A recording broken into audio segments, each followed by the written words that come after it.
It's the summer of 2020, and after COVID, we had an empty pool. So the Pampano Piranhas moved to the beach, and this is what we do. Practice. Have a flag with a whistle to communicate with the swimmers. We use these sandbag to anchor or buoys. Very convenient, very light. You don't have to carry heavy weights up and down every day. We use our buoys. These are at least 12-inch buoys. Any smaller than that, the swimmers are harder for the swimmer to see. It depends what kind of sea you have. If there's big waves, you're gonna need bigger buoys so the swimmers can see it. I leave a nice hook on them so I can just clip on it when I throw the sandbag out. You just clip on them. I bring a surfboard just to put on some of the sandbags and carry them out. We have a couple of these, and sometimes we sit out there with the swimmers, or if we're going long, we swim with them along with the swimmers. They're great. These hula hoops were homemade by PVC pipe at the Lowe's hardware store and made these. Bought a roll of 100 feet and made about 11 of them out of each. They have different colors. It helps a lot to set up a social distance for the swimmers. It was hard for us to get them to stay in place because they didn't have a place. The first day we marked it on the sand, but 10 minutes later it was all gone. So these work really good here in the sand, and we usually use them at the pool too. They put their bag and that's their station. So very important is we get here very early in the morning. The coaches come in. There's hardly anybody here. We set up the social distance area. We mark the territory with our hula hoops. As you can see, we'll have today 6 swimmers in the blue group. We'll have 6 swimmers in the red group, and then 6 swimmers in the white group over here. They'll come in, they'll put in their swim bags in one of the hula hoops, and they're usually there. This one came. Setting up course can take some time and some work. Here's how we do it.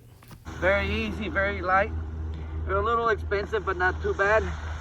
Just put the sand in. We fill it 3/4 up, lock it up. We take it out there. Very easy. At the end, underwater, we go underwater and we empty them out and we bring them back in. Awesome. Really helps. And it's so important to really set up a course. When we get to the beach and you don't have a course to swim, it's difficult to organize. When they walk in, to please wear their mask and go to a hula hoop. They'll know which hula hoop to go depending on the day. I use the blue ones for the fastest group, red second group, and the white's a slower group. Good morning. You'll see they'll go to their hula hoops, and it just makes it so much easier. I used to spend half of the morning, separate, get over here, sit over here. Now, with the hula hoop, it's marked, and that's where they go, and they stay.